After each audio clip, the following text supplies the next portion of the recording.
welcome to the BSO's very first midweek webinar. I am Anne-Marie Guzzi, the Director of Education, here with the Baltimore Symphony Orchestra.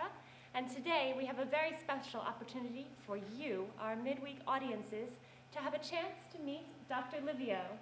Dr. Livio is, in addition to being our narrator for next week, is a world-renowned astrophysicist who worked with the Hubble Space Telescope for 24 years. He's an extensive researcher, publishing more than 400 scientific papers on dark energy, black holes, and extrasolar planets. And also an author of 5 popular science books, including New York Times bestseller, Brilliant Blunders. Dr. Livio, thank you so much for joining us here today. It's my pleasure. So we would love to know, please tell us some more about gravity and black holes. Sure. So gravity is this force that holds us here on Earth. Gravity also holds planets in their orbits around the sun. But how does gravity really work? I don't know. Yes, well, nobody really knew until Einstein, Albert Einstein, the physicist, famous physicist, taught us something. And he said that masses, they warp space around them. A little bit like, imagine that I'm standing on a trampoline. I would cause it to sag, right? Right. And now imagine that I would throw small balls onto this warped trampoline. They would find the shortest path in that warped space, and those would be the orbits that hold them. So the sun really warps space in its vicinity, and the planets just find the shortest path in that warped space. This is how gravity really works. So if you like, at the end, gravity is this curvature or warping of space. Oh, wow. That's how that force really works. Now, what is a black hole in all of this? A black hole, its gravity is so strong that, again, if I go back to the trampoline example, it warps space so much that, you know, it literally like almost punches a hole through the trampoline. As a result of this, things that fall into the black hole, they cannot escape. Not even light can escape from a black hole. So these are black holes. Now, we see black holes actually in nature, in our universe. And they come in 2 sizes. One size is the size that comes at centers of galaxies. You see, we live in the Milky Way galaxy, which has a few 100 billion stars like the sun. Wow, that's a lot. Yes, and at the center of our Milky Way galaxy, there is a black hole with a mass that is about 4 million times the mass of the sun. Wow. There are bigger galaxies, like the first image that you can see here. That's the galaxy M87. M87 has a black hole at the center that has a mass of about 3 billion times the mass of the sun. And what the image shows is it shows this powerful jet that comes from the center. Wow.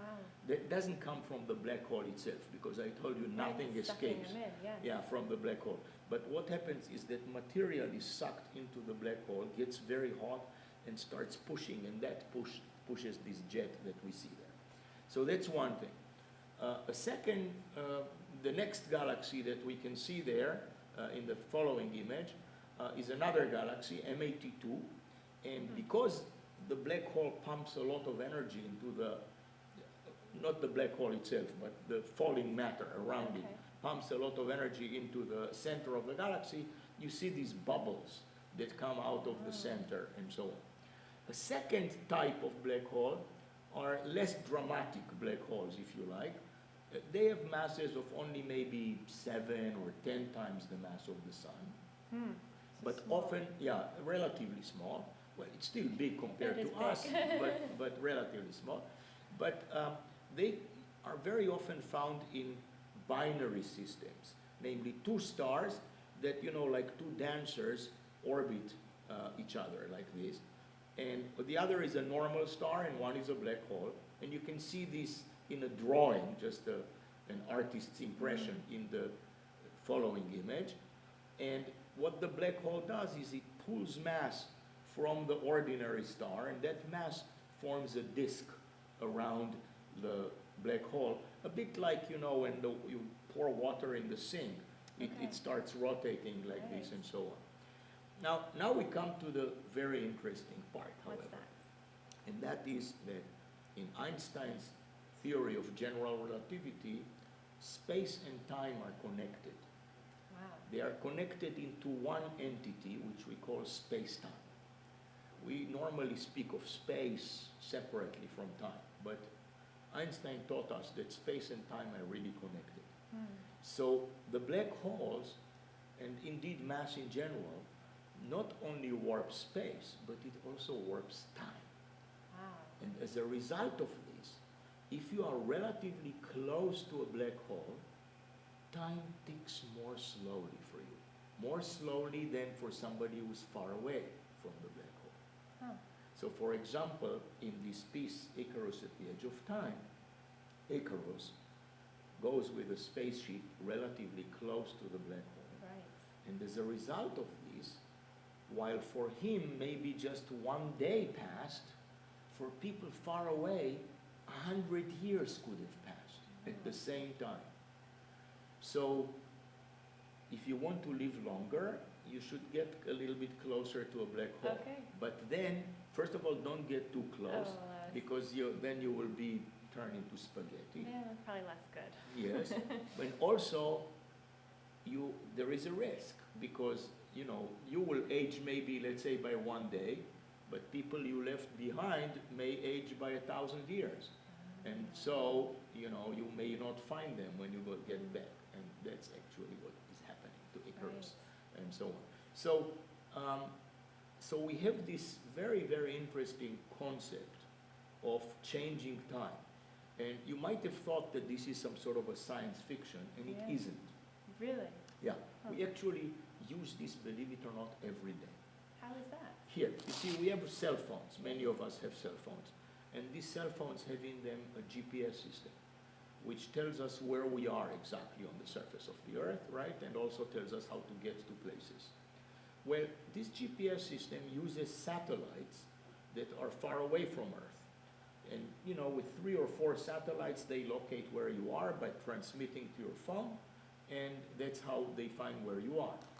But because these satellites are far away from Earth, many thousands of miles, then gravity there is a little bit weaker than it is on the surface of the Earth.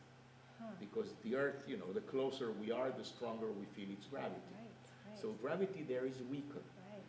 Which means that clocks for us here on Earth actually tick a little bit slower than the clocks in those satellites. That's amazing.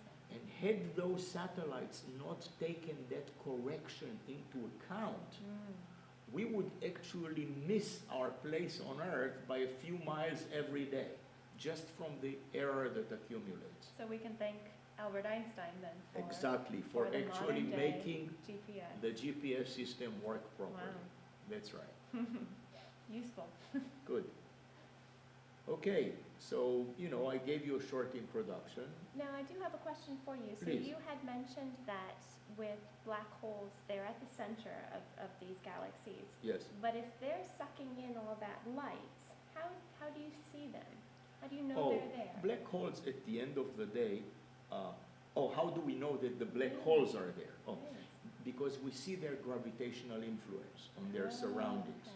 So basically, we either see stars that orbit the black hole, and we can determine by how those stars are moving, we can determine what mass is there at the center, which we don't see.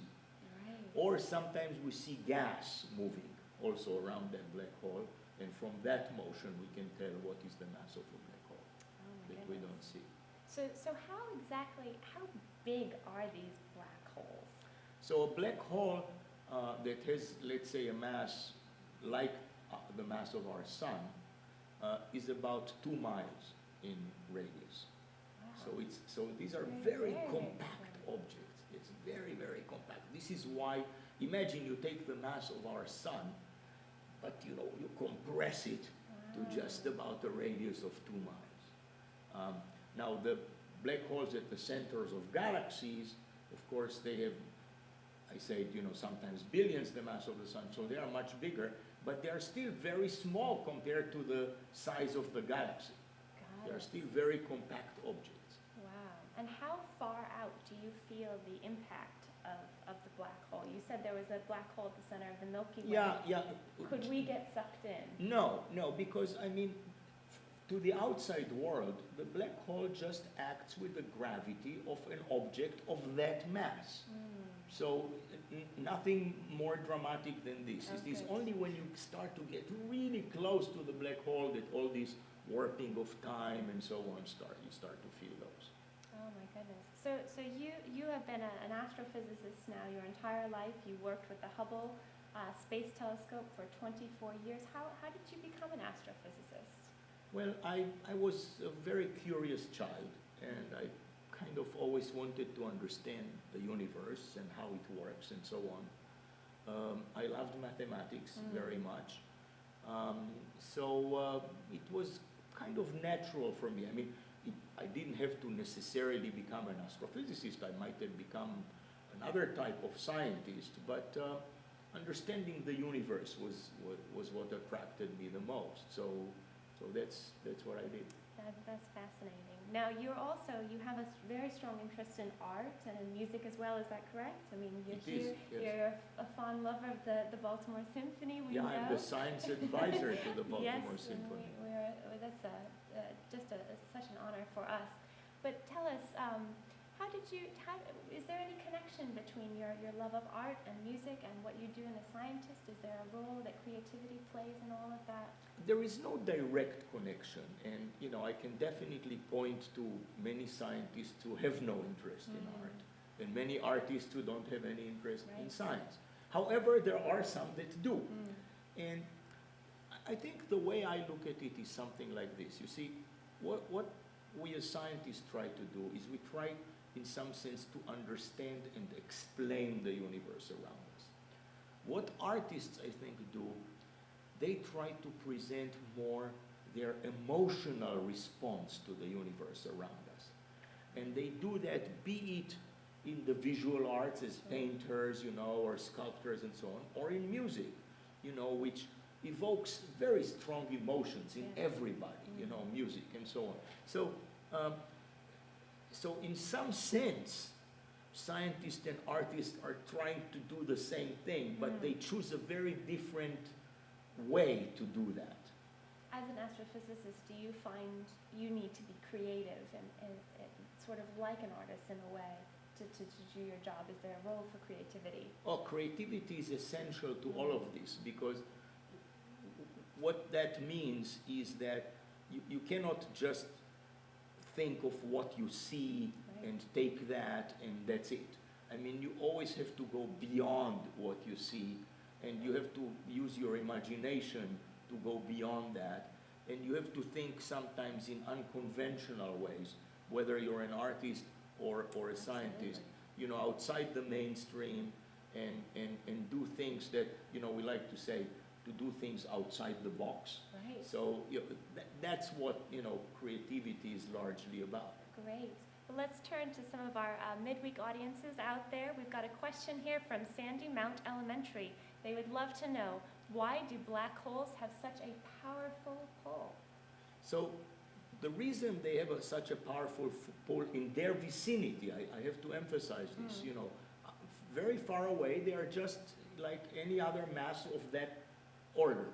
In their vicinity, what happens is that you compress and make an object very, very compact. Wow. The more compact you make it, if you take a certain mass and you make it smaller and smaller and smaller, this is how gravity becomes stronger, and this is how they warp space much stronger. Wow, so it's not their size, but how compact they get. How compact they are, exactly. Interesting. Here's another question from Classical Conversations of Lexington Park. They would like to know, what if a planet got sucked into a black hole? What would happen? So anything that gets sucked into a black hole will eventually disappear from view for the outside world. What happens is that as the thing goes in, light from it will dim and dim and dim, and eventually you will not see anything. And like I said, it will not emerge out of the black hole if it gets sucked in. Planets, of course, specifically don't have light of their own. They reflect light of other, but all the information that's in that planet, you know, gets sucked into black hole. Now, I don't want to make things complicated, but we actually have learned that over a very long time scale, black holes actually do radiate a certain type of radiation, and they eventually are evaporated. But that's a very, very slow process, which does happen. So it wouldn't be ideal to be on a planet that was getting sucked in. Absolutely not. Okay, we'll try to avoid that. Here's a question here from Benfield Elementary. Can a black hole move? Yes, absolutely a black hole can move. I mean, all objects in a galaxy, you know, move. And for example, I mentioned these binary systems where there is a black hole and another star next to it, and they literally move around their center of gravity like two dancers holding hands, you know, and spinning around. So the black holes definitely can move. And is that moving at a very fast speed, or is it quite slow? Well, it can be very fast and it can be slow. I mean, black holes at the centers of galaxies, they move somewhat slower because they are at the very center and things move more around them. But black holes, which are together with other stars, they can move very fast. Okay, let's see. Here's another question from Sandy Mount Elementary. How long does it take for a black hole to form? So that really depends what kind of black hole we're talking about. So I told you about stellar black holes. You know, these are masses of maybe 7, 10 times the mass of the sun. Those form when very massive stars collapse at the end of their lives. And that collapse of the core of the star actually only takes fractions of a second. Wow. So in that case, the black hole actually forms very, very fast. And so the star, of course, the star evolves for a long time. The star can evolve for many millions of years and so on, sometimes even billions. But it's the big stars that become black holes. So they don't live typically for billions of years, but more like millions of years. But then the collapse itself that forms the black hole takes fraction of a second. The black hole at the center of galaxies, we actually don't even know for sure how exactly it forms, but we think that it involves a longer process of where, you know, things, well, there was a collapse that maybe was not that long, but they grow in mass by continuously accreting more and more mass onto them. Wow. Question from Patterson Park Public Charter School. Could an entire galaxy be sucked into a black hole? Not likely. Well, that's good.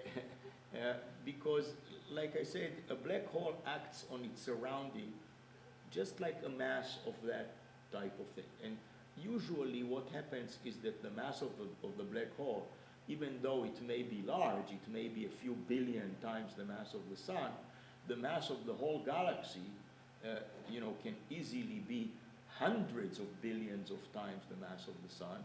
And also, the galaxy is much more extended. So most of the galaxy doesn't feel really very strongly the gravity of the black hole. So the gravity just stays there. Huh, interesting. Let's see, here's another question from Benfield Elementary. Where do the things that go into the black hole go? Where do they go, and do they ever come out somewhere? So that's actually a very deep question, which would take me a whole day to try to answer. But let me just answer simply.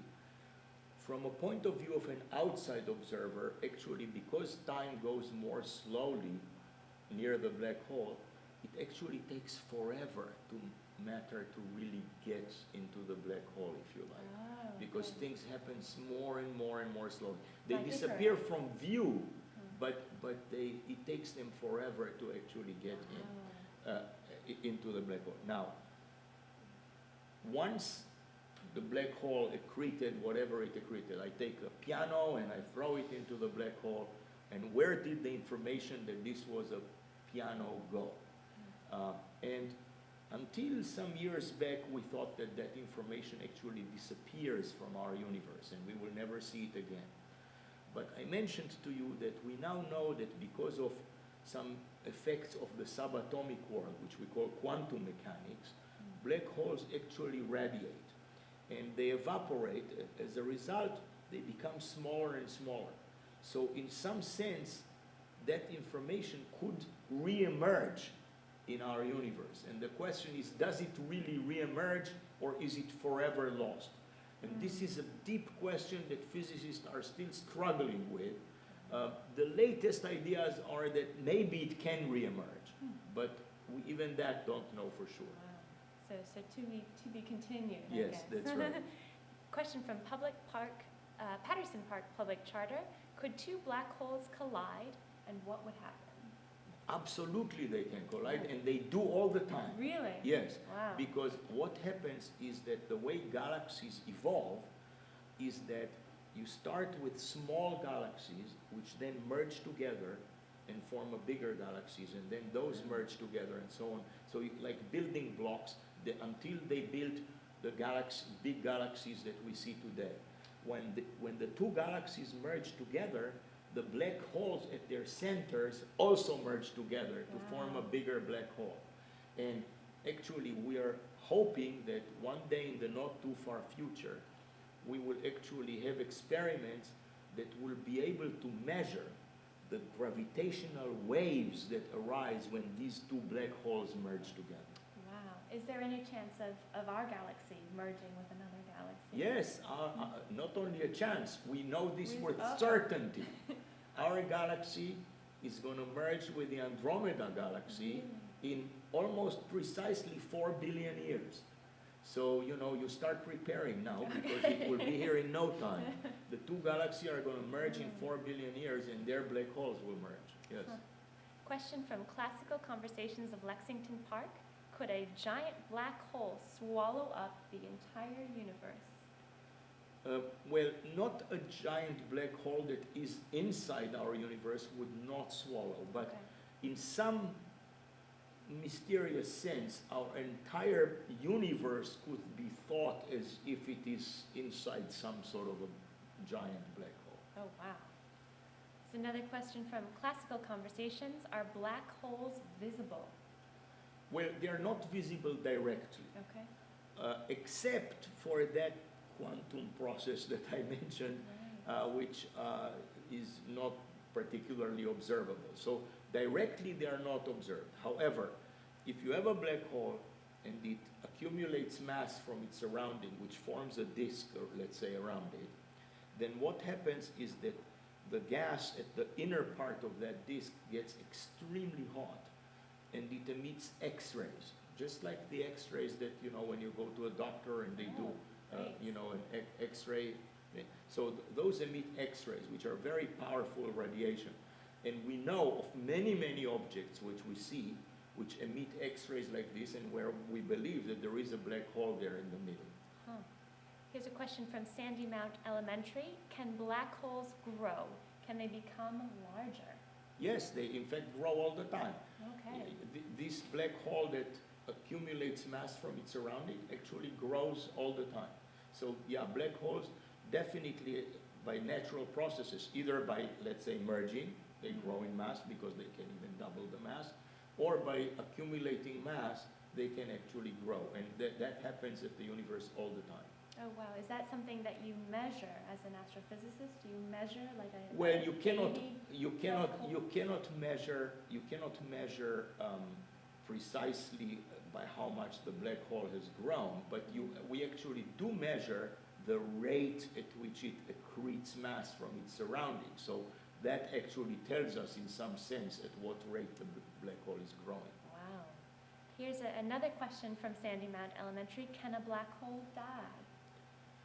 Yes, by that quantum process that I described, which I say is typically a slow process, black holes do emit this radiation, which is sometimes called Bekenstein-Hawking radiation, and they sort of evaporate.